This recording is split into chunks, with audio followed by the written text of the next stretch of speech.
ہمارے ہاں جو ہمارا ماحول ہے، میں اس پر کئی بار آپ کے سامنے گلا کر چکا ہوں. ہمارے پنجاب میں تو اس کے بغیر شاید روٹی ہضم نہیں ہوتی ہمارے علاقے میں، کہ جب تک گالی نہ دی جائے. اور بچہ وہ گالیاں سب سے پہلے اپنے گھر سے سیکھتا، سب سے پہلے گھر سے آغاز ہوتا. گھر والے یہ جب وہ دیکھتا ہے اپنے گھر میں سب یہ گالم گلوچ کا ماحول دیکھتا ہے. رسول اللہ علیہ السلام نے کبیرہ گناہوں میں سے یہ گناہ ہے، اور کبیرہ گناہ بغیر توبہ کے معاف نہیں ہوتے، یہ بھی ذہن میں رکھیے گا. نیکیاں کرنے سے صغیرہ گناہ معاف ہوتے ہیں، کبیرہ معاف نہیں ہوتے. رسول اللہ علیہ السلام نے کبائر گناہ میں سے یہ ہے کہ اپنے باپ کو گالی دینا. پوچھا گیا یا رسول اللہ صلی اللہ علیہ وسلم اپنے باپ کو گالی کون دیتا؟ فرمایا جب کسی کے باپ کو دو گے تو تمہارے باپ کو آئے گی، کسی کی ماں کو دو گے تو اپنی ماں کو دی، کیونکہ یا تو پلٹ کے وہ جواب دے دے گا یا وہی تمہارے ماں باپ کو آ جائے گی. ایک ذمہ داری. دوسری، اولاد کی تربیت کے حوالے سے ہم بجائے ڈانٹ ڈپٹ کے ایک حدیث آپ کے سامنے رکھتا ہوں، صحیح مسلم کی حدیث، بہت کمال کی ہے. حضرت عمر بن ابی سلمہ کہتے ہیں میں بچہ تھا اور رسول اللہ صلی اللہ علیہ وسلم کی زیر پرورش تھا. ایک بار ایسا ہوا کہ آپ کے سامنے کسی پرات میں کسی برتن میں کھانا آیا تو کہتے ہیں میرا وہ جو ہاتھ تھا نا پورے برتن میں گھومے، میرا ہاتھ پورے برتن میں گھومے. تو رسول اللہ صلی اللہ علیہ وسلم نے مجھے فرمایا اے بیٹے اللہ کا نام لے کے کھا، اپنے دائیں ہاتھ سے کھا، اپنے آگے سے کھا. اللہ کے نبی علیہ السلام نے صرف مجھے ڈانٹا نہیں، روکا نہیں، مجھے تربیت کے آداب بھی بتائے. ہم کیا کرتے ہیں؟ ہم صرف ڈانٹ دیتے ہیں، اگلا معاملہ نہیں بچے کو بتاتے. 3 نصیحتیں ہیں اس میں جو کی آپ نے بیٹے کو. اللہ کا نام لے کر کھاؤ، دائیں ہاتھ سے کھاؤ، اپنے آگے سے کھاؤ. عمر بن ابی سلمہ کہتے ہیں اس کے بعد سے میں نے کبھی بھی کھانا کھایا میں نے اسی طریقے سے کھایا، بسم اللہ پڑھ کر کھایا، دائیں ہاتھ سے کھایا اور اپنے آگے سے کھایا. یہ تربیتی امور ہیں. پھر اس کے بعد ایک اور معاملہ، صحیح مسلم کی حدیث، صحیح مسلم کی حدیث نمبر 1069. ہم بچپن میں اس طرح کا معاملہ نہیں کرتے. ہم کیا کہتے ہیں؟ کوئی نہیں، بچہ ہے، ابھی چھوٹا ہے، ابھی چھوٹا ہے، کوئی نہیں. حضرت حسن، امام حسن مجتبی رضی اللہ تعالیٰ عنہ، صدقے کی کھجور تھی، وہ صدقے کی کھجور اٹھا لی، منہ میں ڈال لی. رسول اللہ صلی اللہ علیہ وسلم نے وہ منہ سے نکالی، کہا کخ نکال اس کو، تجھے نہیں پتا ہم صدقہ نہیں کھاتے، تجھے نہیں پتا ہم صدقہ نہیں کھاتے، تجھے نہیں پتا ہم صدقہ نہیں کھاتے. بچپن سے بچے کو بتایا جائے کہ یہ ہمارے لیے حلال نہیں ہے، یہ ہمارے لیے صحیح نہیں ہے. یہ نہ کہا جائے. ہمارے ہاں کیا ہوتا ہے، ہم نے اس کا مشاہدہ کیا کئی بار. اللہ تعالیٰ سب کو کشادگی عطا فرمائے. آپ کہہ سکتے ہیں جی اس کا مطلب کئیوں کا معاملہ ایسا ہوتا ہے کہ کسی بچے کی جوتی اٹھائی جاتی ہے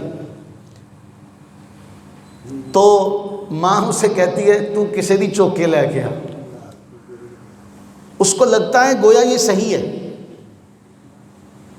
گویا یہ صحیح ہے، حالانکہ اس کا اور بھی کوئی طریقہ اور ذریعہ ہو سکتا ہے.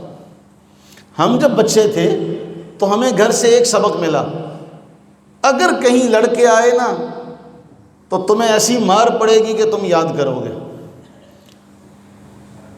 آج کیا کہتے ہیں؟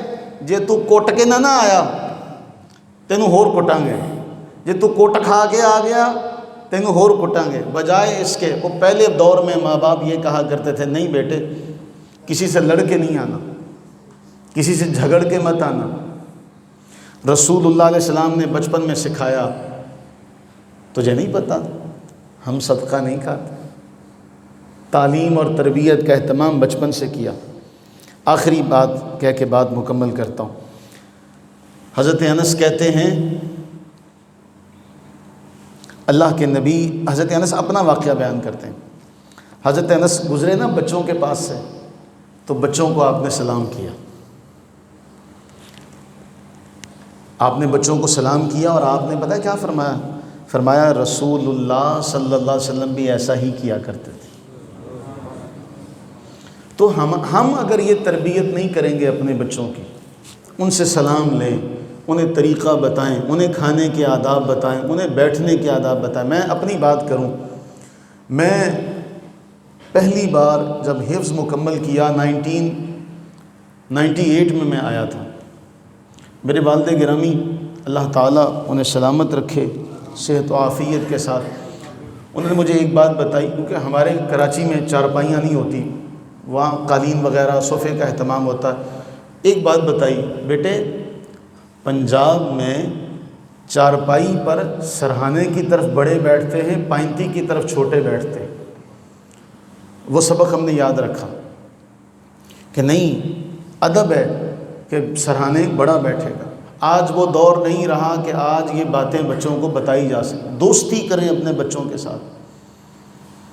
آپ کا بیٹا یہ کہے کہ میرا باپ میرا سب سے بہترین دوست ہے، ورنہ ہم نے دیکھا مونچھیں نہیں پھوٹی، زمین سے نہیں نکلے، کوئی سگریٹ کا نشہ کرتا ہے، کوئی کسی طرف جا رہا ہے، کوئی کسی طرف جا رہا ہے.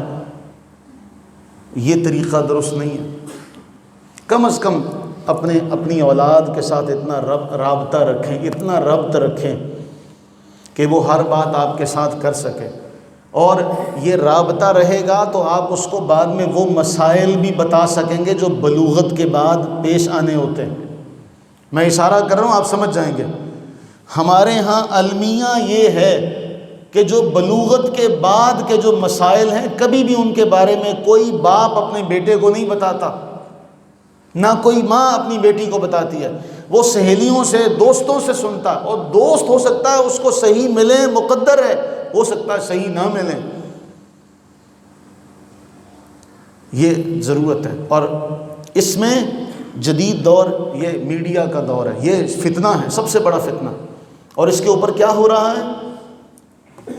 پہلے ڈبنگ ہوتی تھی، پتہ لگ جاتا تھا بھی آواز ڈب ہو رہی ہے. اب ایسے سافٹ ویئر آ چکے ہیں کہ آواز بھی تبدیل نہیں ہوگی، آواز بھی وہی رہے گی، اور جو وہ اگلے کا منصوبہ ہوگا وہ بھی پورا ہو جائے گا. ہم نے دیکھا، ایک دوست نے بتایا کہ جی یہ فلموں کے خاکے بن رہے ہیں، اس طرح میمز بن رہی ہیں، اس میں آواز بھی انہی کی اصل ہے، لیکن وہ کہہ کچھ اور رہے تھے، ڈبنگ کر کے، تبدیلی کر کے، ایڈیٹنگ کر کے اس میں کچھ اور کہہ دیا گیا. کل کو اسی جگہ پر ہو سکتا ہے وہ بات ہم نے کہیں نہ ہو، لیکن ہماری وہ اے آئی کے ذریعے سے ویڈیو ایڈیٹنگ ہو جائے. تو کبھی بھی اس پہ بھروسہ مت کیجیے گا، تصدیق کیجیے گا. ہمارے بچے اس سے رہنمائی لیتے ہیں، ہمارے بچے اس سے رہنمائی لیتے ہیں. جبکہ میں جو بات کہا کرتا ہوں، دنیا میں سب سے بڑا پیر آپ کے لیے آپ کے ماں باپ ہیں. سب سے بڑا پیر. وہ دوسروں کے جو جا کے آپ نے ہاتھ پاؤں چومنے ہیں نا، ان کو جو آپ نے خرچہ دینا ہے، ان کو جو آپ نے چٹی بھرنی ہے، اس کے بجائے آپ اپنے ماں باپ کو دیں. یہ آپ کا پیر ہے. سب سے بڑا پیر آپ کا آپ کے ماں باپ ہے. اس سے بڑا کوئی پیر آپ کے لیے اللہ نے نہیں بنایا، جو آپ کے لیے ہمہ وقت دعا کرتا ہو، جو آپ کے لیے ہمہ وقت پریشان رہتا ہو، جو آپ کی پریشانی کو اپنی تکلیف سے زیادہ تکلیف سمجھتا ہو، جو آپ کی پریشانی دیکھ کر اپنا چین سکون بھول جائے، اپنی پریشانی بھول جائے، اسے ماں باپ کہتے ہیں.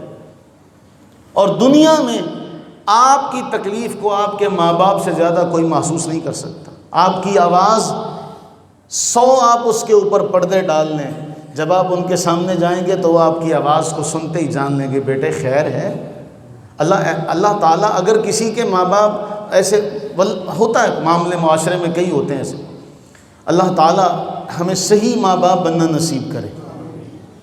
تو زندگی میں سب سے بڑے پیر آپ کے ماں باپ ہیں. اللہ تعالیٰ ہمیں اس پیر کی ساری زندگی تعظیم اور تکریم کرنے کی توفیق عطا فرمائے۔